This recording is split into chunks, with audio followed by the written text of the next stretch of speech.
Okay, सो पंच महाभूत तत्व या पंच तत्व ये कौन कौन से है, ये तो हम सबको पता है ना। कि पंच तत्व नहीं पता है, ऐसा हम में से कोई है जिसे पंच तत्व नहीं पता? मुझे तो पता है। ओके, सो क्या है पंच तत्व? आकाश, वायु, अग्नि, जल और पृथ्वी। ये इस क्रम में ही है। आकाश से वायु, वायु से अग्नि, अग्नि से जल, जल से पृथ्वी। आकाश, वायु, अग्नि, जल, पृथ्वी, इस क्रम में ही इनकी उत्पत्ति हुई है। इन पंच तत्वों से सृष्टि का भी निर्माण हुआ है और हम भी इस सृष्टि का ही भाग है। तो हमारी रचना भी इन्हीं पांच तत्वों की है। अब हमारे शरीर से इस पंच तत्व का कोई कनेक्शन है तो वो कैसे है, वो हम आज समझने की कोशिश करेंगे। So once we do that, उससे हमें इसको सिंपल अंडरस्टैंडिंग को लेकर, पंच तत्वों की बहुत ही सिंपल अंडरस्टैंडिंग जो आयुर्वेद से आती है, उसको लेकर हम उसे प्लैनेट्स के या ग्रह के, राशि के कारकत्व में बिठाकर समझने की कोशिश करेंगे। आगे के जो भी टॉपिक्स होंगे उसमें तत्व हमेशा इसी बेसिस पर यूज होगा जो हम आज सीखने वाले हैं। तो हमारे पास पांच इंद्रिय है, फाइव सेंसेस है, और हम इन पांच तत्वों को इन्हीं पांच सेंसेस में बांट देंगे। या रादर ये ऐसे ही बांटे हुए हैं पहले से। सो ये पांच सेंसेस क्या है? हमारे जो पांच इंद्रिय है या पांच senses of touch, sense of touch, sense of touch यानी फील करना, किसी चीज को छूना। सेंस ऑफ साइट, देखना, सूंघना, सो सुनना, हियरिंग, सूंघना, स्मेलिंग, महसूस करना या टच करना, फीलिंग, छूना, और चखना यानी टेस्ट करना, और देखना, टू सी। सो देखना, सुनना, सूंघना, महसूस करना या छूना और चखना, ये हमारे पांच इंद्रिय है। और इनका विभाजन पांच तत्वों में हुआ है। वो कैसे हुआ है? हर एक तत्व को एक एक सेंस रूल करेगा, या रादर हर एक तत्व एक एक सेंस को या एक एक इंद्रिय को रूल करेगा। वैसे ही हर एक तत्व की कुछ फंक्शंस होंगी, उनके अलग अलग गुणकर्म होंगे। एक तत्व जिस इंद्रिय को रिप्रेजेंट करता है, जिस सेंस को रिप्रेजेंट करता है, उस गुण का अनुभव हमें जिस ऑर्गन से होगा, जिस बॉडी ऑर्गन से हम उस सेंस को सेंस कर पाएंगे, रादर उस समझ पाएंगे, या उस इंद्रिय को हम यूज करेंगे, उस ऑर्गन को ज्ञान इंद्रिय या ज्ञान इंद्रिय कहते हैं, या sense organ, sensory organ, organs of sense. और ये सेंस एक्शन में लाने के लिए, इसकी एक्शन करने के लिए हम जिस बॉडी ऑर्गन को यूज करेंगे उसे मोटर ऑर्गन या ऑर्गन ऑफ एक्शन ऐसा कहेंगे। तो एक एक हो गया ज्ञान इंद्रिय, और एक हो गया कर्म इंद्रिय, जिससे हम क्रिया करेंगे उस सेंस की। सो यहां तक क्लियर है? ज्ञानेंद्रिय क्या हम्म। है और कर्मेंद्रिय क्या है? हर एक सेंस एक एक तत्व हम्म। के अंडर आएगी। पांच तत्वों में पांच सेंसेस बांटी जाएंगी, और हर एक सेंस का एक समझने का, उसे फील करने का या उसका ज्ञान लेने का एक इंद्रिय होगा, सेंस ऑर्गन। और उसी की क्रिया करने का एक ऑर्गन है, वो होगा ऑर्गन ऑफ एक्शन या मोटर ऑर्गन, कर्म इंद्रिय। अभी सब सब चीज की उत्पत्ति हम पांच तत्वों से कहते हैं, लेकिन सारे तत्वों की, ये जो वायु से लेकर पृथ्वी तक तत्व है, उन सब की उत्पत्ति आकाश से हुई है। आकाश यानी स्पेस से हुई है, स्पेस या ईथर एलिमेंट। अब ये स्पेस क्या है? स्पेस इज एम्प्टी, स्पेस ये खाली जगह होती है, इट्स अ वैक्यूम। अब ये खाली जगह है, ये खाली जगह हमें हमारे शरीर में भी मिलती है। कान में देखेंगे तो कान में जगह है, स्पेस है। नाक में स्पेस है, मुंह के अंदर स्पेस है, या खाली जगह है, एम्प्टी स्पेस है। तो इस आकाश तत्व का स्वामित्व, या ये आकाश तत्व जिस सेंस को रूल करता है, वो सेंस है सेंस ऑफ साउंड, सुनने की शक्ति। भी साउंड कहे या शब्द कहे, ध्वनि या आवाज जिसे हम कहेंगे, कोई भी वर्ड आप यूज कर लो जो भी हमारे ध्यान में इजीली रह सकता है। सेंस ऑफ साउंड या सुनने की शक्ति, इस पर आकाश तत्व का स्वामित्व आता है। और ये आवाज, ये ध्वनि हम कैसे सुनते हैं, किस कानों ऑर्गन से सुनेंगे? कानों से। कानों से सुनेंगे। सो ये सेंस हुआ सुनने का, इसका सेंस को हम फील करते हैं, कानों से सुनते हैं, तो ये कान आकाश तत्व के लिए ज्ञान लेने के इंद्रिय हो गए, या सुनने की शक्ति का ज्ञान हमें कानों से होता है, तो ये सेंसरी ऑर्गन हो गया। और ये जो आवाज है, साउंड, शब्द, अभी मेरे मुंह से आवाज निकल रही है, अगर शब्दों का अर्थ हमें पता है तो हम उसे एक डायलॉग कह सकते हैं। अगर अर्थ नहीं पता तो वो सिर्फ एक आवाज है, सिर्फ एक ध्वनि है। तो वो आवाज कहाँ से निकलती है, ये क्रिया कहाँ से हो रही है? वो मेरी वाणी से हो रही है, मेरे शब्दों से हो रही है। तो वाणी या स्पीच, हमारी वाणी या हमारा स्पीच, ये आकाश तत्व का कर्म इंद्रिय हो गया, या motor organ, organ of action. So एक समरी आकाश के लिए, आकाश तत्व का स्वामित्व है जिस सेंस पर, वो है सेंस ऑफ हियरिंग, सुनने की शक्ति। और इसका ज्ञानेंद्रिय हुआ कान, और कर्मेंद्रिय हुआ वाणी। अभी इसके बारे में, जैसे मैंने कहा, कुछ और गुण भी होंगे, इसके कुछ फंक्शंस होंगे हर एक तत्व के। तो आकाश में हमें आकाश से क्या पता चलता है? आकाश एम्प्टी स्पेस है, ये तो हमें पता है। ये जो स्पेस है, ये फैलता रहता है हमेशा, फॉर एवर एक्सपैंडिंग नेचर होता है इसका। ये एक लिटरल सेंस में, साइंटिफिक सेंस में बोले तो आज भी स्पेस जो है वो एक्सपैंड होते जा रहा है। और इसमें जितने भी और बाकी चीजें हैं, जैसे गैलेक्सीज है, ये अगर एक गैलेक्सी है, ये दूसरी गैलेक्सी है, ये भी इस स्पेस के साथ साथ इनके बीच का भी स्पेस बढ़ते जा रहा है। तो ये भी एक दूसरे से दूर होते जा रहे हैं, तो इनके बीच का डिस्टेंस बढ़ रहा है। तो इसमें क्या हो रहा है? स्पेस एक्सपैंड होता है, और उसमें ज्यादा स्पेस की उपलब्धि होती है, अवेलेबिलिटी होती है। तो इस तरह एक्सपेंशन के साथ साथ उपलब्धि करके देना, यानी विस्तार करना, और उपलब्धि या अवेलेबिलिटी करके देना, ये आकाश तत्व के गुण कर्म में आता है, या फंक्शंस में आएगा। चाहे और कुछ हो ना हो, आकाश हर जगह होता ही है। हर जगह होने का क्या है कि हर समय वो उपस्थित है। Space is always present. तो इसका मतलब ये जो सेंस ऑफ साउंड है, वो भी हमेशा जागरूक रहता है क्या? क्या हमेशा सेंस ऑफ साउंड जागरूक रहता है? कुछ भी हो जाए, मुझे हमेशा कुछ ना कुछ सुनाई देगा, प्रोवाइडेड कि मैं सुन सकती हूँ। या सो हाउ इससे हाउ जागरूक डू वी से दैट? अभी we'll have an interactive session, okay, we'll always have an interactive session. तो मैंने तो कहने के लिए कह दिया कि प्रवचन है, पर हमेशा प्रवचन नहीं होगा। We will always have an interaction. Okay, so for example, किसी को बुलाना हो, मतलब अगर मैं किसी को आवाज दूं या कोई मुझे आवाज दे, अगर किसी ने मुझे बुलाया, मैं उसे पहचानती हूँ, मैं जानती हूँ, मुझे मेरे पापा या मम्मी ये कोई आवाज देते हैं तो मैं उनकी आवाज पहचानती हूँ, तो मुझे समझ में आएगा कि उन्होंने पुकारा है। लेकिन अगर कोई स्ट्रेंजर है, किसी अजनबी ने मुझे आवाज दी, तो भी क्या मुझे वो समझ में आएगा कि मुझे बुलाया किसी ने? अगर वो मेरा नाम लेके बुलाए तो मैं समझ सकती हूँ कि उसने मुझे बुलाया। बिना उसे देखे भी, अगर वो मेरे मम्मी पापा है या कोई अजनबी है, अगर उन्होंने नेहा करके किसी ने आवाज दी है, तो उसे बिना देखे भी हमारा जवाब उस तक, हम जो कहे, हमारी वाणी जो है, उसके द्वारा पहुंच सकता है। मैं उसे जानूं या ना जानूं, उसे देखूं या ना देखूं, पीछे खड़ा रहकर भी कोई बुलाए, उसकी आवाज मुझ तक पहुंचती है।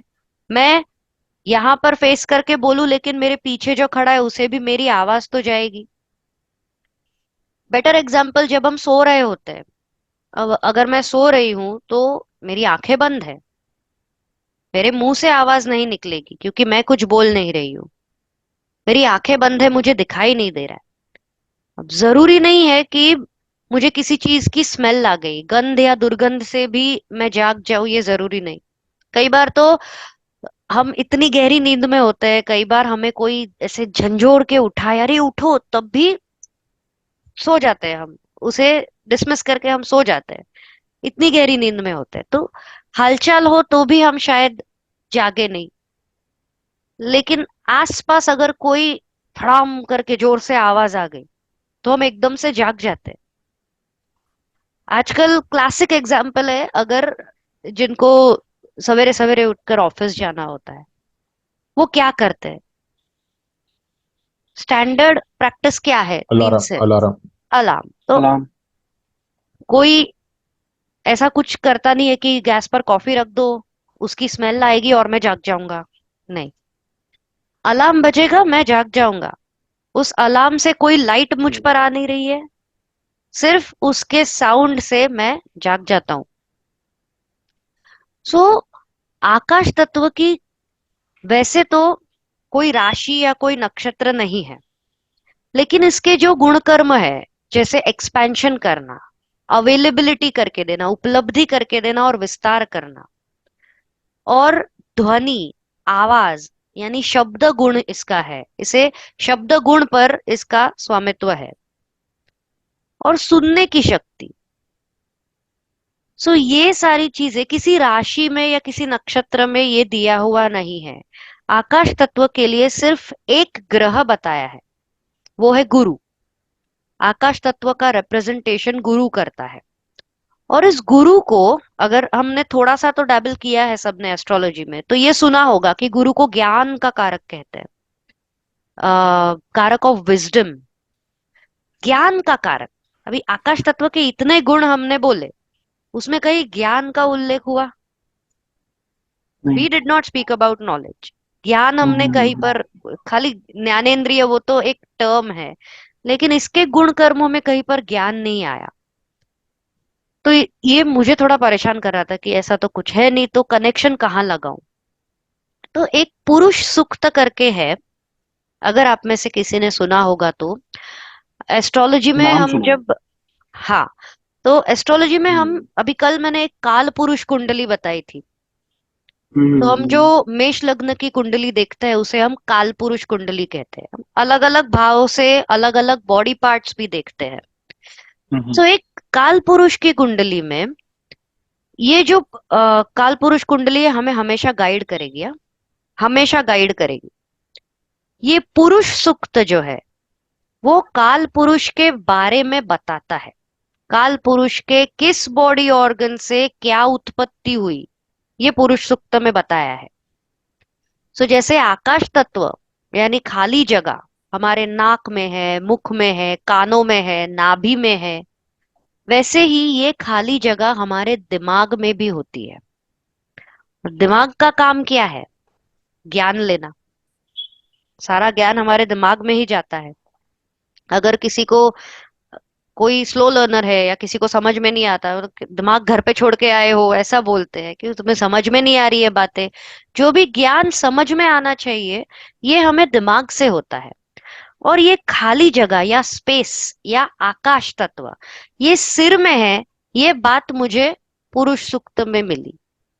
उसमें एक सेंटेंस है, शीर्षणो देव समवर्तता, जिसका मतलब है कि काल पुरुष के सिर से आकाश का जन्म हुआ।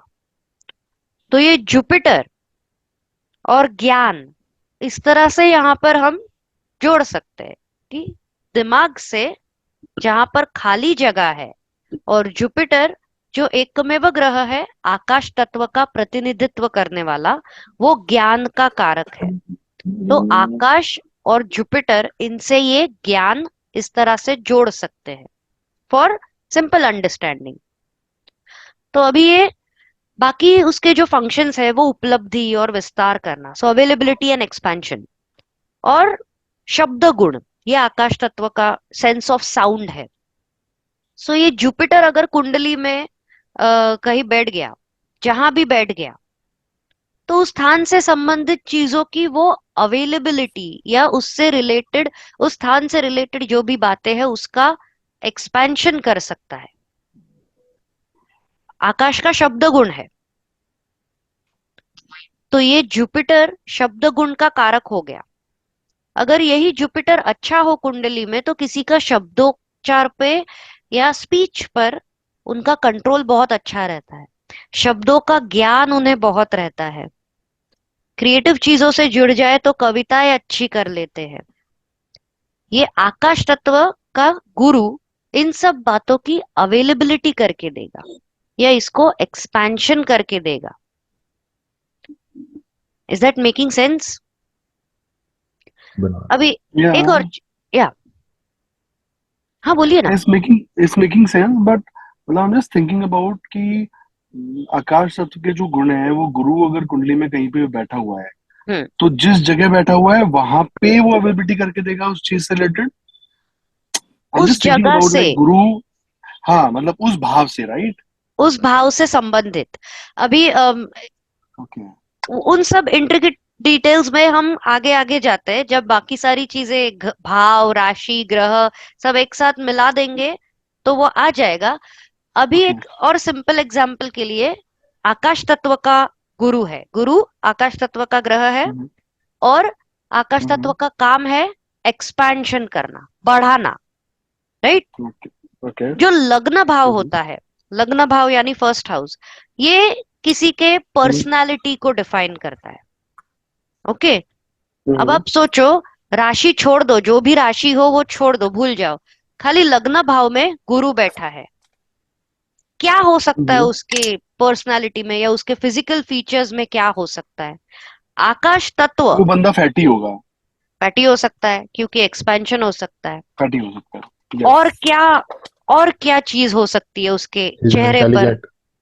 इंटेलिजेंट हो सकता है, ज्ञान का कारक है, और फर्स्ट हाउस से हम सिर या दिमाग भी देखते हैं। और एक फिजिकल फीचर मैं हो सकता है कह रही हूँ, हाँ? एक ही ग्रह एक ही भाव से कभी सब कुछ डिफाइन नहीं करेगा, बट टेकिंग इनटू कंसिडरेशन कि इतना ही है हमारे पास और कोई एस्पेक्ट वगैरह इसको मिल चुका है, जो भी हम सोचेंगे वही होगा। तो सिर्फ जुपिटर लग्न में आने से, एक आपने कहा वो फैट हो सकते हैं, दूसरा आपने कहा कि इंटेलिजेंट हो सकते हैं। फिजिकल फीचर्स में क्या हो सकता है? चेहरे पर क्या दिख सकता है? चेहरे पर गुरु कैसे दिख सकता है? कान लंबे होंगे। क्या? कान लंबे होंगे, कान लंबे होंगे। कान लंबे होंगे। कान लंबे हो सकते हैं या बड़े हो सकते हैं, क्योंकि आकाश तत्व का ज्ञानेंद्रिय है कान, और गुरु ग्रेट। यह आकाश तत्व का है जो एक्सपेंशन करता है। तो कानों को एक्सपैंड किया, बड़ा किया। ये सिंपल, जस्ट फॉर अंडरस्टैंडिंग कि आकाश के क्या गुण है, उसको कैसे अप्लाई कर सकते हैं। ये जरूरी ग्रेट। नहीं है कि जो जुपिटर लग्न में आए तो सबके ही कान लंबे या बड़े होंगे, ऐसा नहीं है, बट ये हो सकता है। अभी ये हो गई आकाश तत्व की बात। ओके, आकाश का है शब्द गुण, लेकिन आकाश यानी स्पेस, इसमें तो ये साउंड होता ही नहीं है। ऐसा ऐसा साइंस कहता है, आकाश में साउंड है ही नहीं, तो हमें सुनाई कैसे देगा? जैसे कि अगर आप आकाश यानी स्पेस में अगर आप हो और चिल्लाओ तो आपको कोई सुन नहीं पाएगा। तो आकाश और साउंड कैसे, इधर से उधर साउंड कैसे जाएगा, हमें सुनाई कैसे देता है फिर? वायु से, हम वायु की मदद वायु से। से सुनाई देता है। कैसे? अभी हम कानों से सुनते हैं, लेकिन कानों तक आवाज पहुंचने के लिए कोई माध्यम चाहिए, कि इधर से उधर कोई माध्यम चाहिए। स्पेस में हमें कोई आवाज सुनाई नहीं देती, that's true, modern science is right. लेकिन स्पेस में साउंड तो है, क्योंकि आकाश में तो साउंड है, आकाश में ध्वनि है। हर आवाज उस जगह पे, या आवाज हर उस जगह पे सुनाई दे सकती है जहां पर वायु तत्व है। सो आकाश में ध्वनि, इस आकाश में ध्वनि को एक जगह से दूसरी जगह लेके जाने का काम वायु तत्व करता है। वायु तत्व का गुण क्या है? स्पर्श गुण, सेंस ऑफ टच, महसूस करना या छूना। वायु यानी हवा। जब हवा चल रही हो तब हमें उसका ज्ञान कैसे होता है? हवा का मुझे ये एहसास, ज्ञान कहाँ हो रहा है, कैसे स्किन हो रहा है? स्किन से स्किन से स्किन हो रहा है। स्किन से हो रहा है, लेकिन ये स्पर्श मेरे स्किन पर, आई मीन मेरे बॉडी पर, एकदम आउटर लेयर जो स्किन का है वहां पर मुझे इसका ज्ञान होने से ये स्किन क्या हो गया? या तो मतलब ये ज्ञानेंद्रिय त्वचा ज्ञानेंद्रिय हो ज्ञानेंद्रिय गई। ज्ञानेंद्रिय हो गई। और किसी वस्तु को अगर छूना हो, मुझे अभी स्पर्श करना है, वायु तत्व का स्पर्श गुण है जिसका ज्ञान मुझे मेरे स्किन पर होता है, आउटर लेयर स्किन पर होता है। अब मुझे किसी चीज को छूना है तो ये क्रिया मैं किससे करूंगी? छूने हाथों की, से हाथों से हाथों से। इजी। वायु तत्व का ज्ञानेंद्रिय त्वचा, और कर्म इंद्रिय या ऑर्गन ऑफ एक्शन हैंड्स। और ये समझ में आया ना? हाँ जी ये तो आप ही ने हम्म आंसर किया, तो ऑब्वियसली आपको इजीली समझ में आया है। अभी जब हवा चलती है तो एक जगह रुकती नहीं ना, हवा चलती रहती है, चलती रहती है। अब आकाश तत्व यानी कान, कान से वायु की निर्मिति हुई। ये काल पुरुष के वो पुरुष सूक्त में फिर बताया है कि काल पुरुष के स्रोत यानी कानों से दिशाएं बनी। The directions were born from his years. अभी किसी भी तरफ आप पॉइंट करो, वहां कोई ना कोई दिशा है। वायु हर दिशा में चलती रहती है। ऐसा नहीं कि वो ईस्ट में है लेकिन मैंने वेस्ट में देख लिया तो वहां पर वायु नहीं है। हवा हर दिशा में है। आकाश भी हर जगह पर हमेशा है। तो इसमें डिफरेंस क्या हो गया? आकाश भी हर जगह पर है, वायु भी हर जगह पर है, लेकिन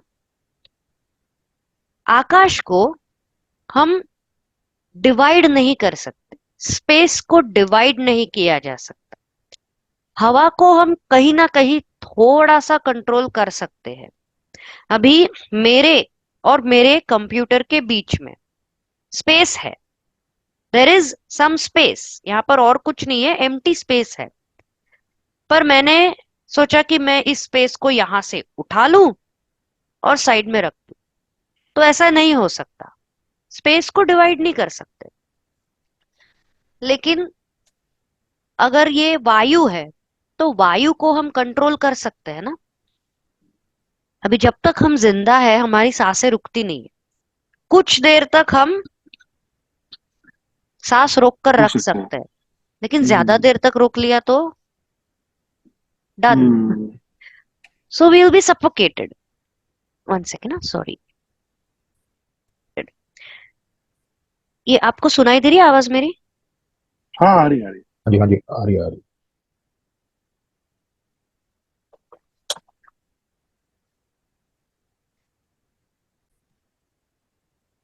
अब आ रही है आवाज मेरी? आ रही है बिल्कुल आ रही है। Okay okay, sorry. Great, thank you. Okay, so कहाँ थे हम? आकाश को हम डिवाइड नहीं कर सकते, लेकिन वायु को हम कहीं ना कहीं थोड़ा सा कंट्रोल में रख सकते हैं। ज्यादा कंट्रोल हम अपनी सांसों को रोक कर रखने के लिए नहीं कर सकते, क्योंकि उससे हम सफोकेट हो जाएंगे। तो ये जो वायु है, वायु तत्व, इसे पुराने जमाने में ऋषियों ने इसे एक और नाम दिया।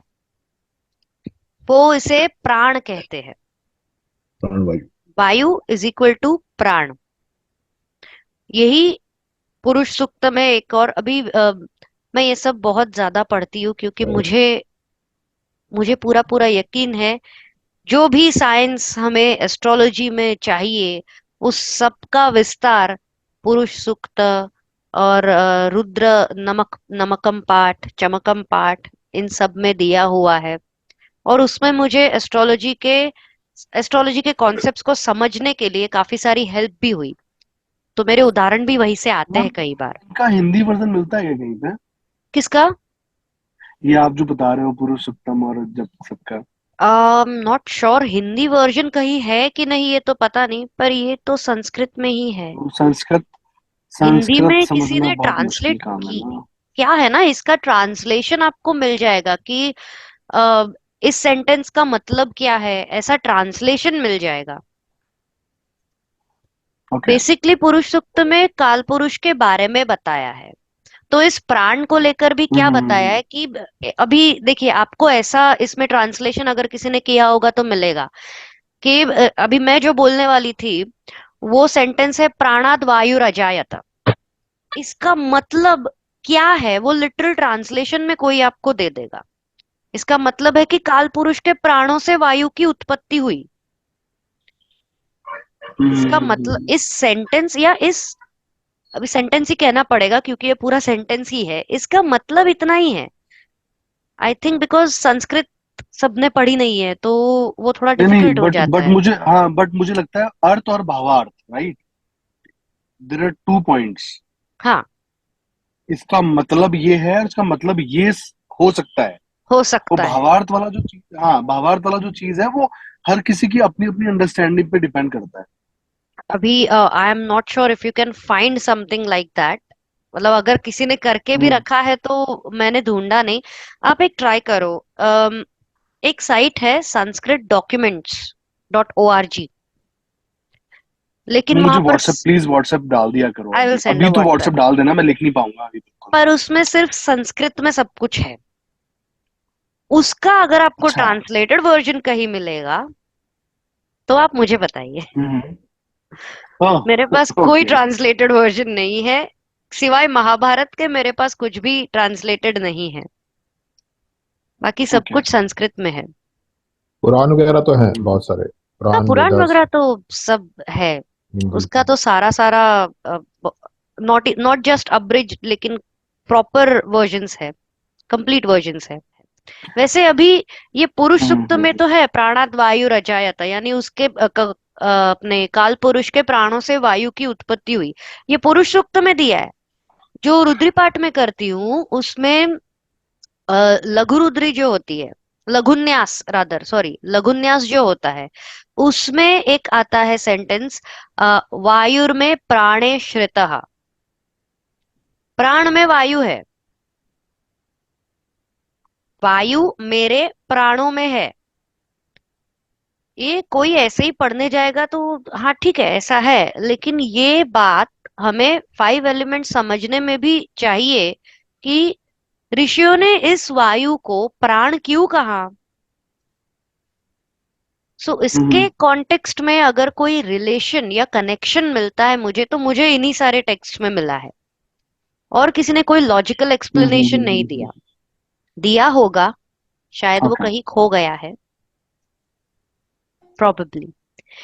So anyway, sorry. तो ये ऋषि इनको वायु को प्राण कहते थे कि वायु, आ, वायु मेरे प्राणों में है, या ये वायु ही प्राण है। तो ये ध्वनि को यहां से वहां पहुंचाने का काम ये वायु करता है। बेसिकली ध्वनि या साउंड, इसकी हालचाल का कारक, इसके मूवमेंट का कारक ये वायु का तत्व है।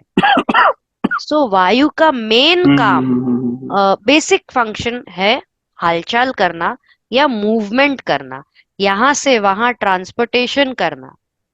और कुछ काम है वायु के। वायु के कर्मेंद्रिय हाथ है। और स्पर्श करने के अलावा हाथों का क्या काम है? हाथ हम सिर्फ टच करने के लिए तो यूज नहीं करते, हाथों से और भी कुछ कर्म, चीजें करते हैं। कर्म, हाँ, जितने भी कर्म करते हैं हाथों से मोस्टली।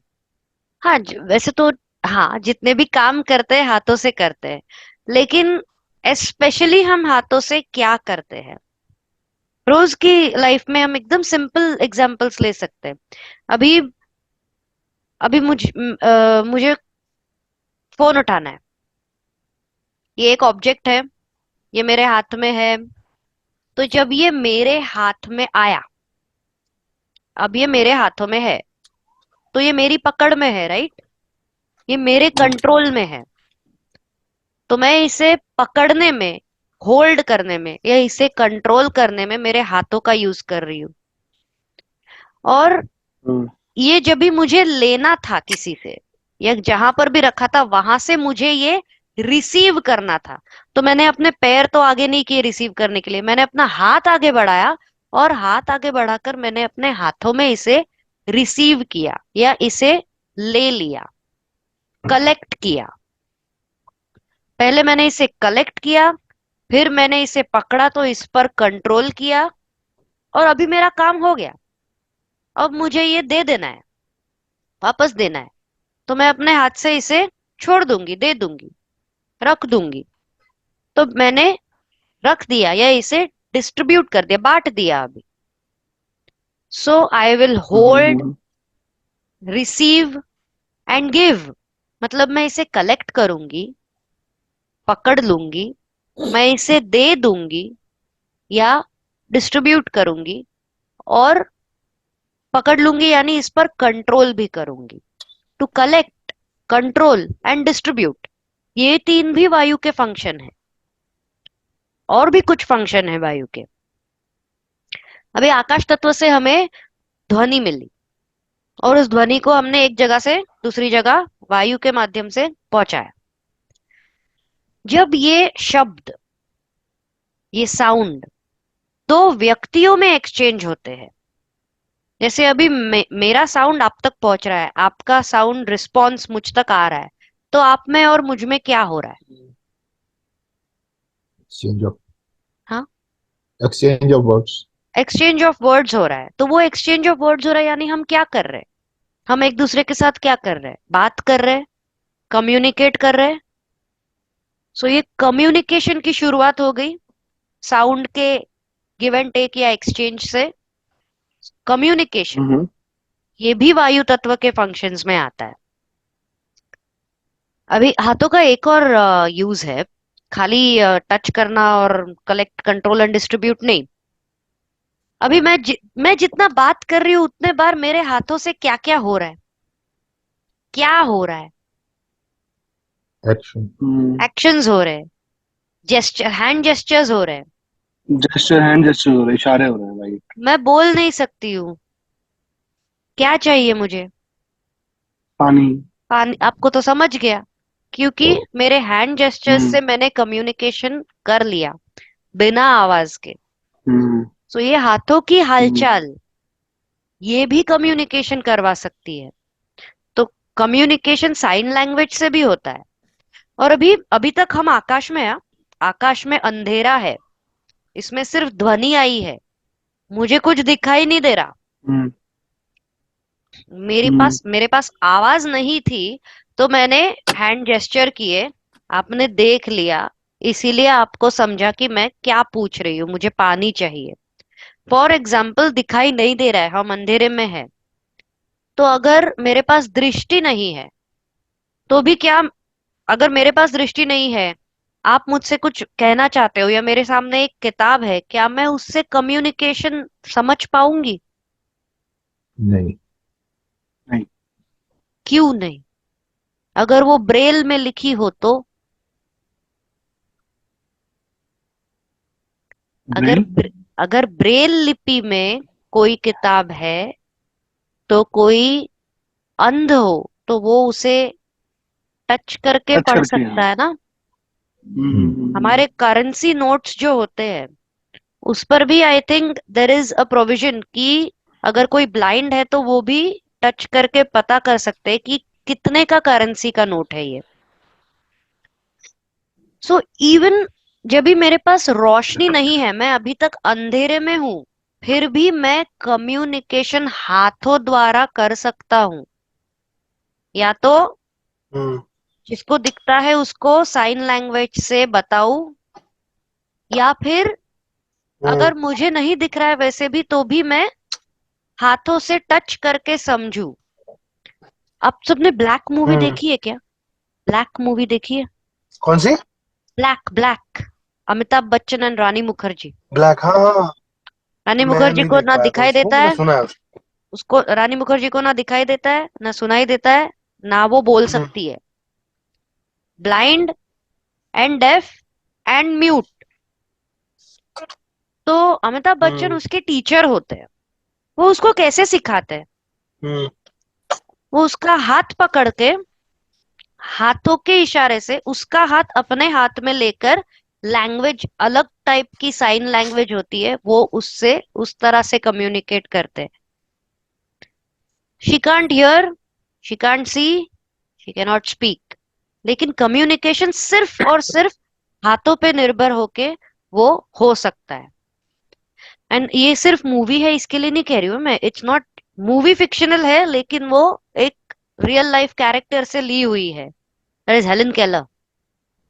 ओ, सो आप अगर नहीं देखी है तो आप मूवी खाली ये समझने के लिए देखो कि बहुत ही डिप्रेसिंग मूवी है, मत देखिए आप, जोश खो जाएगा। मत देखो। तो अभी ये कम्युनिकेशन जो है वो बिना आंखों के और बिना आवाज के भी हो सकता है, सिर्फ सेंस ऑफ टच से। तो इस वायु तत्व का प्रतिनिधित्व करने वाला ग्रह Saturn, Saturn is airy planet. आकाश तत्व का गुरु, उसकी कोई राशि और नक्षत्र नहीं है। हम्म, बाकी सारे तत्व को राशि और नक्षत्र भी दिए हैं। सैटर्न ये आकाश तत्व का ग्रह है, सॉरी, वायु तत्व का ग्रह है। मैंने कल भी बोला था, स्लिप ऑफ टंग हो गया तो आप रोको मुझे। रोको डायरेक्टली। अभी हम सीख रहे हैं, हमें नहीं रोक सकते आपको। ऐसा नहीं है, अगर मैं गलत सिखाऊं तो आप गलत सीख लोगे ना, नहीं ऐसा नहीं नहीं कैसे? नहीं, अभी अभी हम लोग सुन रहे हैं, नहीं, वो अभी तो अब क्या समझ होगा आता ना है कि स्लिप ऑफ टंग हो गया है, दैट वी हाँ, अंडरस्टैंड। ओके। हाँ। ओके। सो ये ग्रह है वायु तत्व का, सैटर्न, और इसकी राशि है हर तत्व की, सिवाय आकाश के, हर तत्व की 3 राशि जो कल हमने देखी थी। तो याद है कौन सी राशि वायु तत्व की है? Mercury, this Gemini, Gemini then एक हो गया, जेमिनी। वर्गो। नहीं, वर्गो पृथ्वी नहीं, की है। My God. आएगा तुला आएगा। तुला तुला राशि, तुला, और एक Capricorn, Aquarius, Aquarius. Odd numbers, वायु और हम्म, अग्नि ऑड नंबर्स, वाटर और एंड अर्थ, जल और पृथ्वी इवन नंबर्स। इससे और भी कुछ समझ में आएगा, वो बाद में देखते हैं। तो मिथुन, तुला और कुंभ, जेमिनी, लिब्रा, अक्वेरियस, ये वायु तत्व की राशि है। वायु तत्व, अभी मैं सिर्फ FYI, फॉर योर इंफॉर्मेशन करके बता रही हूँ कि कौन से नक्षत्र वायु तत्व में आते हैं। I will send notes also, पर सिर्फ बताने के लिए, इसका हमें अभी कोई उपयोग लाना नहीं है, बट फॉर FYI। अभी नक्षत्रों के तत्व के बारे में बहुत अलग अलग कॉन्सेप्ट्स है जो लोग मानते हैं। कुछ लोग आकाश तत्व का भी नक्षत्र लेते हैं, लेकिन आकाश तत्व को कोई नक्षत्र दिया नहीं है। व्हाट पीपल डू, अर्थ से या आकाश से, ऐसा कुछ, अर्थ से शायद शुरुआत करते हैं, अश्विनी, भरणी, कृत्तिका, रोहिणी, पहले 5 एक तत्व के, उसके बाद के 6 एक तत्व के, ऐसे लेते हैं। लेकिन जो मैं प्रिडिक्शन में यूज करती हूँ, वो रेगुलरली जो पंचांग वगैरह में नक्षत्रों का तत्व यूज होता है, वो तत्व है। तो वायु तत्व के 7 नक्षत्र है: अश्विनी, मृगशीर्षा, पुनर्वसु, उत्तरा फाल्गुनी, हस्त, Chitra, Vishakha. Just FYI, notes में भी आएगा। पर मेरा ये सजेशन है कि हम जैसे जैसे आगे बढ़ते जाए ना, आपको जैसे जैसे टाइम मिलेगा, आप ये नक्षत्र के तत्व याद कर लो। इसकी कोई सिंक्रनी नहीं है। बहुत सारी चीजों को याद रखने का एक नंबर गेम मिलेगा, लेकिन नक्षत्र के तत्व याद रखने का कोई मुझे ट्रिक मिला नहीं आज तक। वो मेरे ऐसे ही प्रैक्टिस कर करके याद हो गए। जस्ट टू रिमेम्बर, हाँ, धनिष्ठा नक्षत्र कौन सा तत्व होता है? धनिष्ठा पृथ्वी का है। ओके, ये देखो, ये तरीका होगा ना, मेरा धनिष्ठा नक्षत्र है, हम्म। तो हो सकता है मुझे ऐसे ऐसे याद हो जाए, मतलब। अच्छा, नहीं नहीं, डोंट वरी, हम जब भी राशि करेंगे तो हर राशि में कौन कौन सा नक्षत्र आता है वो भी करेंगे, तो उससे भी थोड़ा बहुत आइडिया आ जाएगा। क्योंकि 1 to 27 नक्षत्र 1 to 12 राशि में इक्वली डिवाइड हो जाएंगे। एक सिंक्रोनी में याद रखेंगे तो वैसे हो जाएगा, लेकिन तत्व, नक्षत्र कौन सी राशि में आता है ये तो याद हो जाएगा। कौन से हम्म नक्षत्र का क्या तत्व है, ये याद करने के लिए कोई ट्रिक नहीं है। आपका धनिष्ठा है नक्षत्र तो आपको वो याद रहेगा, ठीक है। किसी का मृगशीर्षा है, मुझे पता है वो वायु का है, लेकिन आप याद हम्म कैसे रख पाओगे कि वो वायु का है? इसका कोई ट्रिक नहीं मिला, मैं ये बता रही हूँ। तो जितनी हो सके आप इसकी प्रैक्टिस नहीं, करो। हम रट लेंगे, मतलब बचपन में हम यही करते थे जब ऐसे समझ नहीं आता था नहीं तो। नहीं, रटना मत, समझ के लो, रटना मत। हाँ, हम समझ जब भी लेंगे, समझ लेंगे। नक्षत्रों के कनेक्शन को बॉडी फंक्शन से जोड़ेंगे तभी वो एक तरीका हो सकता है कि आप समझ लो कौन सी राशि में कौन से नक्षत्र आते हैं, तो ये कौन से बॉडी फंक्शन के लिए सपोर्ट दे रहे हैं। उससे हम उसके तत्व को याद रखने की कोशिश कर सकते हैं।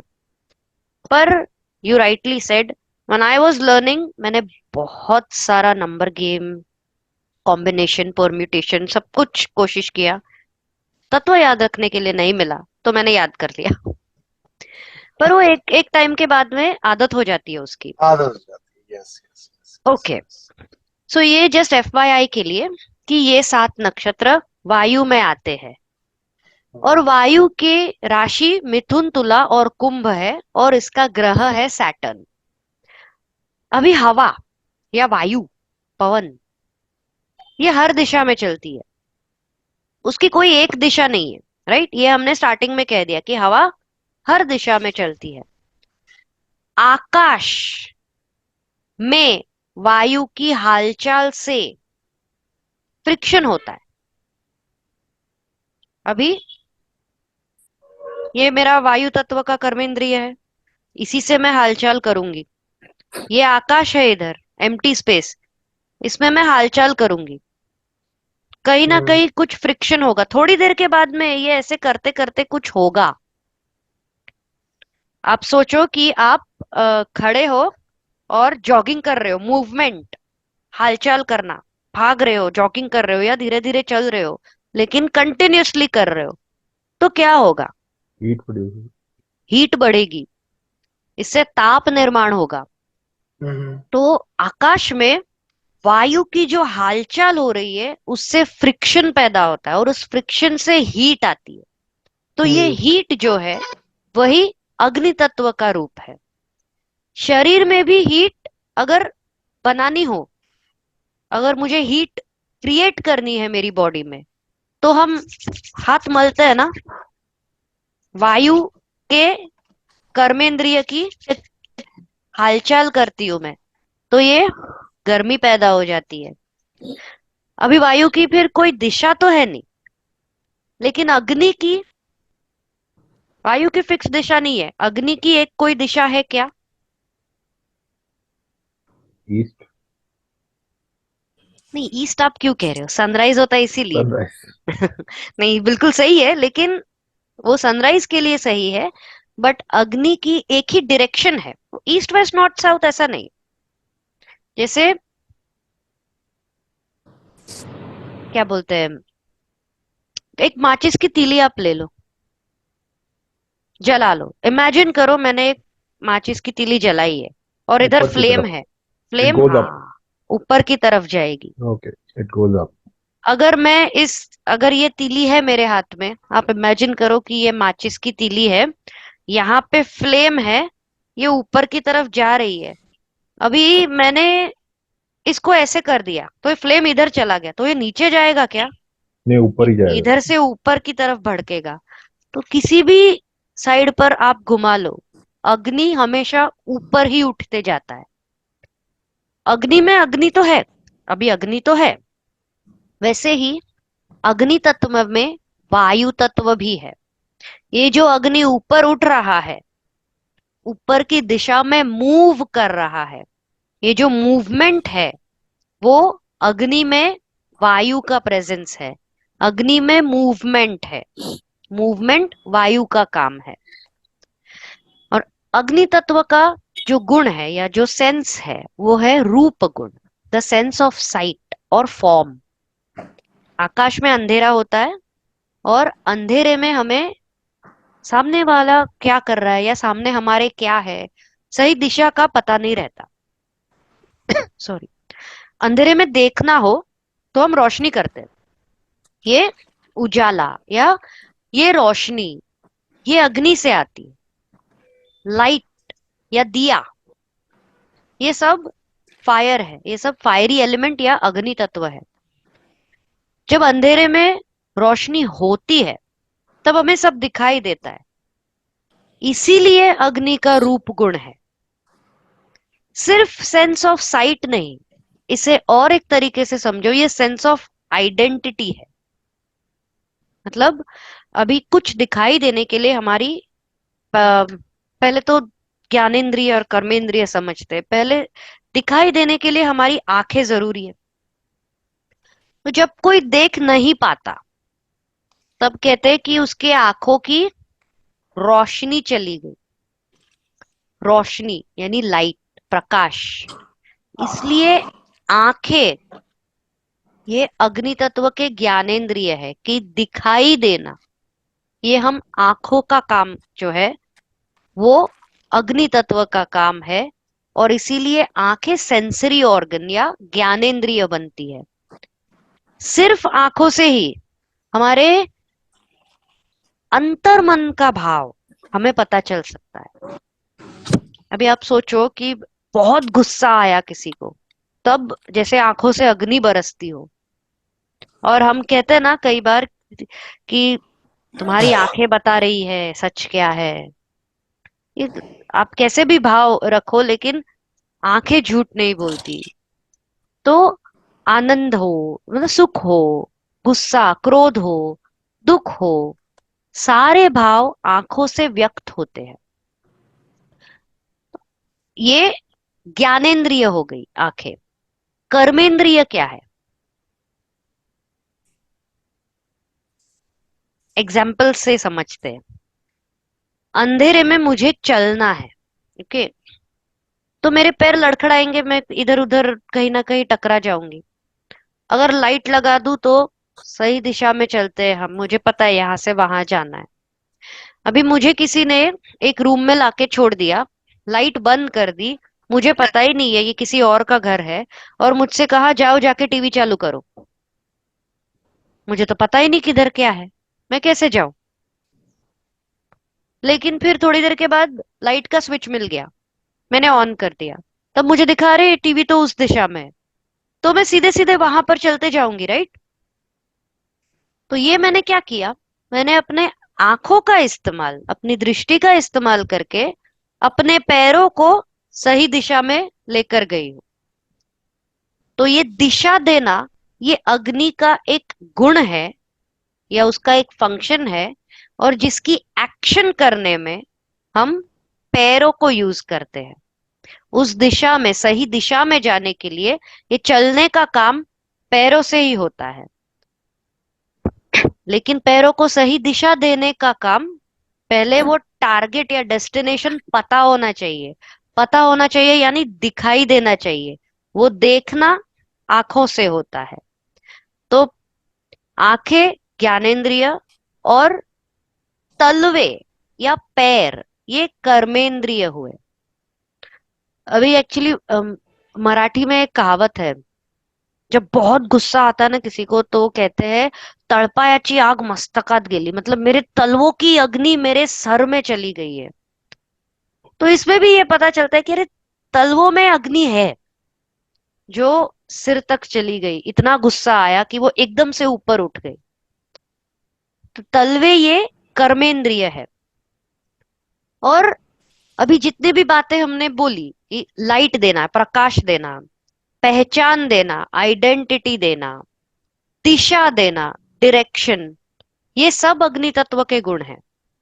आइडेंटिटी कैसे? तो अभी अंधेरा है तो पता नहीं क्या है, कहां पर है, लेकिन लाइट आ जाए तो मुझे पता चलेगा कि अरे ये कोल्ड ड्रिंक का कैन है और ये मेरा सेल फोन रखा हुआ है। इन दोनों में मैं डिफरेंशिएट कर पाऊंगी, दोनों की आइडेंटिटी का मुझे पता चलेगा रोशनी के कारण। तो इसीलिए आइडेंटिटी देना भी अग्नि का काम है। अग्नि हमेशा ऊपर उठती है, ये हमने बोला। तो ये ऊपर उठना क्या दिखाता है, किस तरह का फंक्शन दिखाएगा? ग्रोथ। ग्रोथ, उन्नति का, उत्थान का, इंक्रीमेंट। तो उजाला और कभी होता है, हाँ, आपने ईस्ट डायरेक्शन कहा था, वो सवेरे सवेरे होता है। तो ये जो सवेरा होता है, ये जो उजाला ईस्ट डायरेक्शन में होता है, तो काल पुरुष कुंडली में ये ईस्टर्न डायरेक्शन कहाँ पर है? लगन में। लग्न में, लगन की फर्स्ट साइड है। हाउस में। और फर्स्ट हाउस से हम हमारे शरीर का जो अंग देखते हैं, वो हमारा मस्तिष्क है ना, दिमाग है। हाँ। यहाँ पर सिर आ गया, दिमाग आ गया। तो फिर से दिमाग का काम ज्ञान लेना है, और अग्नि की दिशा कुंडली में ईस्टर्न डायरेक्शन, ये दिमाग की दिशा है। तो ज्ञान लेना, आकाश तत्व का गुरु भी ज्ञान का कारक है। आकाश के ज्ञान में और अग्नि के ज्ञान में अंतर क्या होगा? आकाश ज्ञान की उपलब्धि करके देगा, अवेलेबल करके देगा कि ये इंस्टीट्यूट है, इधर जा सकते हो। अग्नि उस ज्ञान को ग्रहण करने जाएगा और ग्रहण करेगा। ये अग्नि का फंक्शन है। फिर जब कहीं आग लगती है, तब वो जगह और वहां के आसपास की सारी जो भी वस्तुएं हैं वो भस्म हो जाती, पूरी तरह से भस्म हो जाएंगी। किसी जंगल में या घर में आग लगे तो वो इस तरह से फैलती है कि उससे बचने के लिए मुझे भागना पड़ेगा। मैं ये नहीं कह सकती रुको अग्नि रुको, नहीं, मुझे भागना पड़ेगा, वो किसी की नहीं सुनने वाला। जैसे वोल्केनो, ज्वालामुखी अगर फटता है, वो आग जो निकलती है बाहर, वो आक्रामक होती है, अटैक करने के लिए दौड़ रही है। और अग्नि जब भी फैलता है तो कोई बाउंड्री देख के नहीं फैलता कि ये बिल्डिंग से निकलूंगा, वो 2 सोसाइटी कवर करके खत्म, बस नहीं। वो जब तक चालू रहती है वो फैलती जाएगी। सो जहां उसे चाहे वहां तक वो अपना अधिकार जताते जाती है। अग्नि आक्रामक है, अधिकार जताती है। जो वो जला रही है परिसर में पूरे, अगर मेरे घर में शॉर्ट सर्किट होके कुछ जल गया, ये प्रॉपर्टी मेरी है, उस पे अग्नि ने कब्जा कर लिया बिना मेरे कंसेंट के, तो वो एनक्रोचमेंट हो गई, अतिक्रमण हो गया।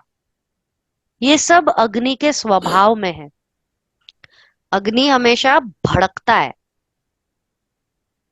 और ये भड़कना, ये गुस्सा, अग्रेशन, अधिकार जताना, क्रोध करना, ये सारे अग्नि तत्व के गुणों में आता है। एक और चीज अभी एक इतना। कंटेक्स्ट ये भी मिलता है यहाँ से, ये हाँ, नहीं, एक कंटेक्स्ट और मिलता है यहाँ पे हाँ।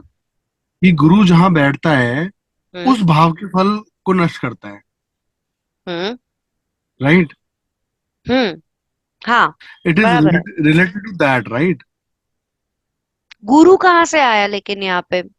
गुरु के बारे में जो आपने कहा वो सही है, हाँ। स्थान हानि करी तो जीवा, ऐसे कहा है। लेकिन गुरु कहाँ से आ गया अग्नि में? गुरु तो आकाश तत्व का है। बट अभी आप जो बोल रहे थे उससे मैं मुझे कुछ अग्नि तत्व रिलेट की हुआ। बात कर रही हूँ, गुरु की बात नहीं की। गुरु को बाहर छोड़ दो इससे। गुरु का और अग्नि तत्व का अलग अलग ये है, उसमें क्या बोलते हैं, मर्ज मत करो, उसे कंफ्यूजन में मत लाओ। गुरु आकाश तत्व का है, वो अवेलेबिलिटी और एक्सपेंशन करके देगा। उसके हानि की बात मुझे याद दिलाना एंड ऑफ आवर लेक्चर। उसके हानि की बात का एक एग्जांपल मैं बताती हूँ, एक्सपेंशन और हानि कैसे। दोनों भी। लेकिन अभी जो हम कह रहे हैं अग्नि तत्व, वो पूरी तरह से अलग है, गुरु से रिलेटेड नहीं है। अग्नि की अलग अलग फंक्शंस है, जिसमें गुस्सा करना, अटैक करना, अधिकार जताना, अतिक्रमण या एनक्रोचमेंट करना, ये सारी चीजें आती है। उसके साथ साथ दिशा देना, प्रकाश देना, पहचान या आइडेंटिटी देना, ये भी अग्नि का काम है। अभी अगर कुछ, क्या कहते हैं, अगर मेरे हाथ से कॉफी वगैरह गिर जाती है, तो मैं एक कपड़ा लेके आके उसे पोंछ दूंगी। ओके, तो वो साफ हो गई, जगह साफ हो गई। लेकिन अगर कोई मेडिकल इंस्ट्रूमेंट है, मुझे अभी सर्जरी करनी है, और ये इंस्ट्रूमेंट नीचे गिर गया, तो मैं वो होटल मैनेजमेंट में होता है वैसा 5 सेकंड रूल करके उठा के यूज कर सकती हूँ? नहीं। उसे डायरेक्टली पानी के नीचे धो दिया, तो वो स्टेरिल हो गया क्या? स्टेरिलाइज करने के लिए मुझे अग्नि की जरूरत पड़ती है। साफ करना, साफ सुथरा करना, ये पानी कर सकता है, लेकिन शुद्धिकरण करना, ये अग्नि के बिना पॉसिबल नहीं है। जब भी अग्नि परीक्षा देनी पड़ती थी, तो वो इसके लिए देनी पड़ती थी कि अगर आप पूरी तरह शुद्ध हो, तो आप उस अग्नि से बच के निकल जाओगे। क्योंकि सारी अशुद्धि को अग्नि नष्ट कर देता है। तो अगर आप में अशुद्धि है, अग्नि उसे नष्ट कर देगी। अगर आप में इतना कॉन्फिडेंस है कि मैं पूरी तरह से प्योर हूं, तो मुझे अग्नि कोई हानि नहीं करेगा। तो इस तरह से शुद्धिकरण करना, ये भी अग्नि का ही गुण है। और वैसे अगर कभी कंटामिनेशन अगर हम बोले, तो पानी में भी कंटामिनेशन होता है। थोड़ा पानी साफ जरूर करता है, लेकिन उसमें कंटामिनेशन होता है। बेल बजी, आई डोंट नो, सॉरी। फिर ये हो गया शुद्धिकरण। फिर इसके ग्रह कौन है? सूर्य और मंगल, सन एंड मार्स, ये अग्नि तत्व के ग्रह है। इसकी जो राशि है, अग्नि तत्व की कौन सी राशि थी? 159, सॉरी सॉरी, मेष और लियो मेष, लियो और धनु, हाँ, गेटेरियस। मेष, सिंह और धनु। और FYI के लिए, इसके जो नक्षत्र है वो है भरणी, कृत्तिका, पुष्य, मघा, पूर्वा फाल्गुनी, स्वाति, पूर्वा भाद्रपदा, 7 नक्षत्र है। अभी जब गुस्सा आता है, तब हम कहते हैं ना कि माथा गर्म हो गया, कहते हैं ना, माथा गर्म हो गया। और जब गुस्सा शांत होता है, तब माथा ठंडा हो गया, दिमाग ठंडा हुआ थोड़ा, ऐसा पूछते हैं। जब बहुत बुखार भी चढ़ता है, तब वो बुखार सर में ना जाए, या अगर बहुत ज्यादा बुखार हो तो उसे एकदम से उतारने के लिए हम ठंडे पानी से एक पट्टी बनाएंगे और माथे पे रख देंगे। तो ये अग्नि रूपी ताप, इसको शांत करने के लिए क्या उपयोगी आया? पानी। पानी। पानी यानी जल, या जल यानी पानी। जल तत्व का जो गुण है, वो है रस गुण। इसको अगर हम सेंस ऑफ टेस्ट कहते हैं इंग्लिश में, तो ये ओके ओके मीनिंग देता है। टेस्ट का मतलब सिर्फ टेस्ट और फ्लेवर ही होता है, लेकिन रस, रस का अर्थ बहुत सारी चीजें होता है। पहले तो समझ के लेते हैं कि हम टेस्ट क्या करते हैं। खाना, कोई भी पदार्थ को टेस्ट करते हैं।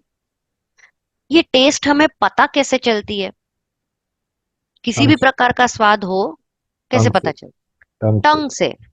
लेकिन टंग से कैसे पता चलेगा?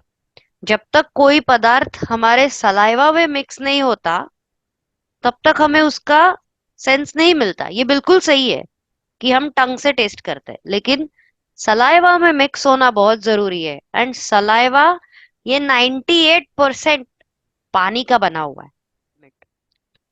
रस इस शब्द का अर्थ सिर्फ टेस्ट नहीं है। रस यानी फ्लूइड या लिक्विड भी होता है, पानी।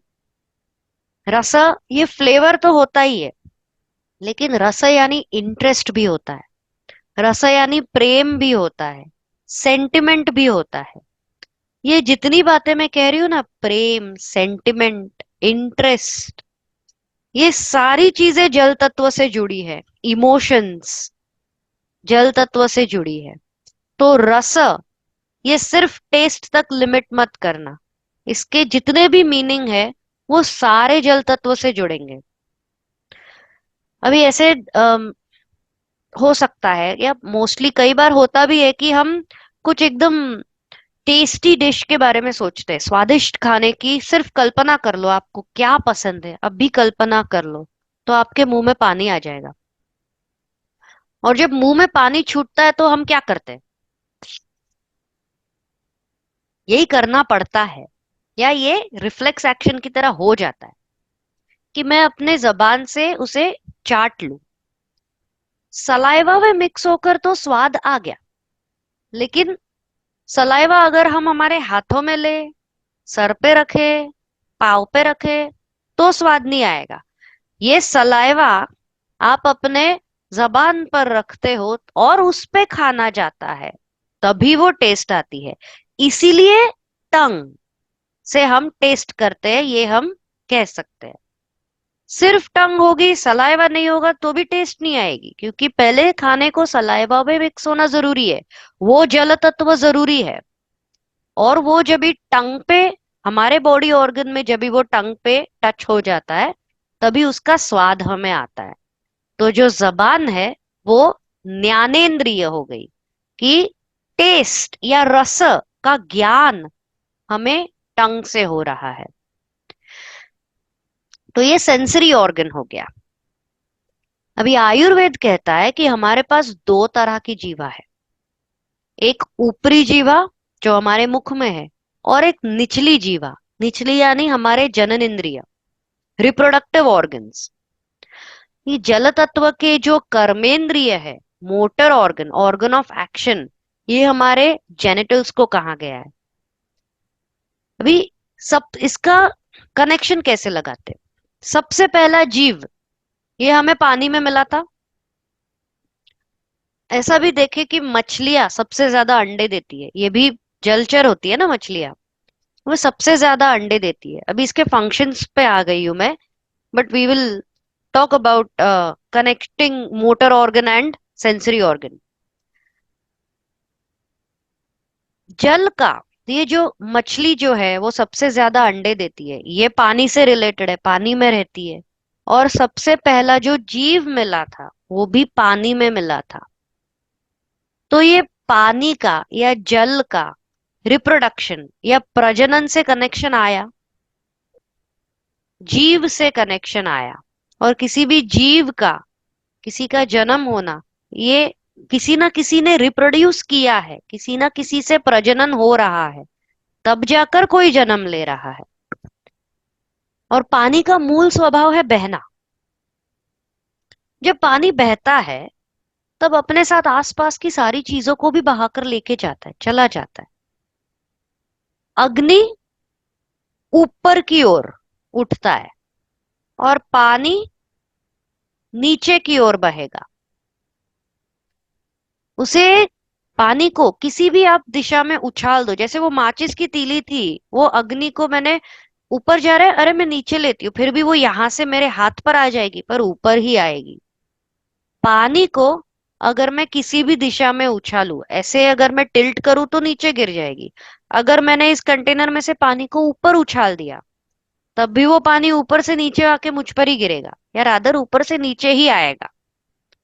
तो जैसे अग्नि की एक फिक्स्ड दिशा है, ऊपर जाना, पानी की बिल्कुल विरुद्ध दिशा है, नीचे आना। अग्नि का अगर स्पर्श किसी को होता है तो वो सहा जाता है क्या? अग्नि से चटके लगते हैं ना, अग्नि गर्म है तो उससे हमें चटके लगते हैं। और जल उसी शीतल। चटके को शांत कर सकता है। जल, आप कुछ कह रहे थे, सॉरी। शीतल। शीतल स्पर्श होता है, जल का स्पर्श एकदम स्मूथ या कामिंग, शीतल होता है। पानी का स्पर्श कोमल है और अग्नि का स्पर्श रफ है।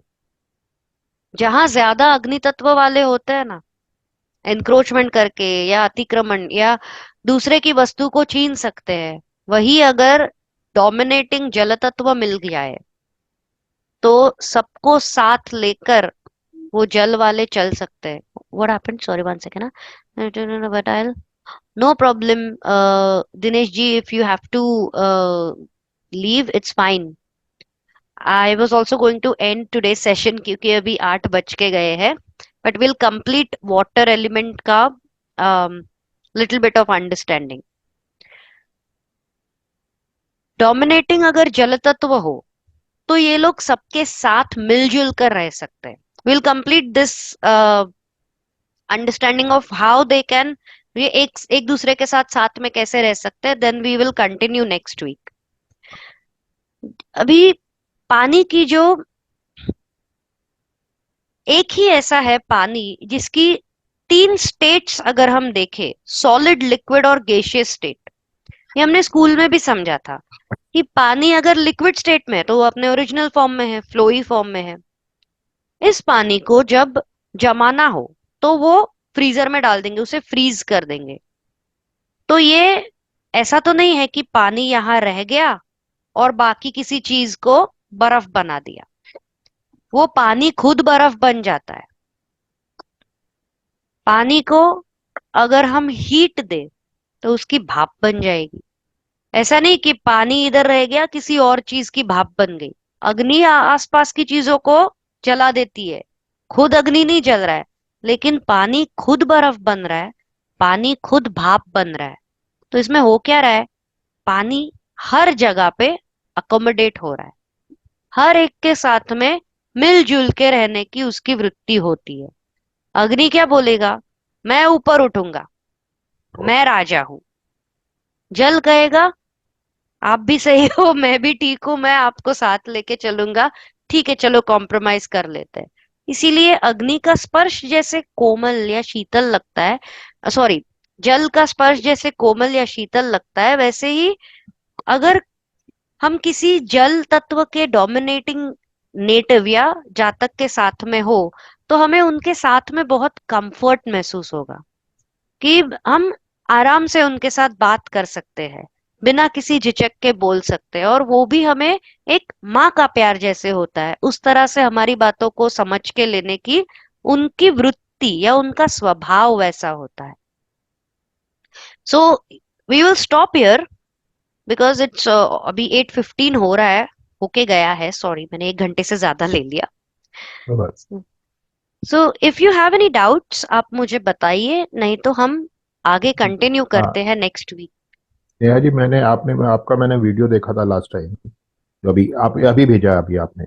Which one? कल कल का कल सेशन कल था। वाला, हाँ हाँ हाँ। उसमें आपने कालपुरुष कुंडली के बारे में बताया था हम्म। कि हाँ। सूर्य चंद्र उसका सूर्य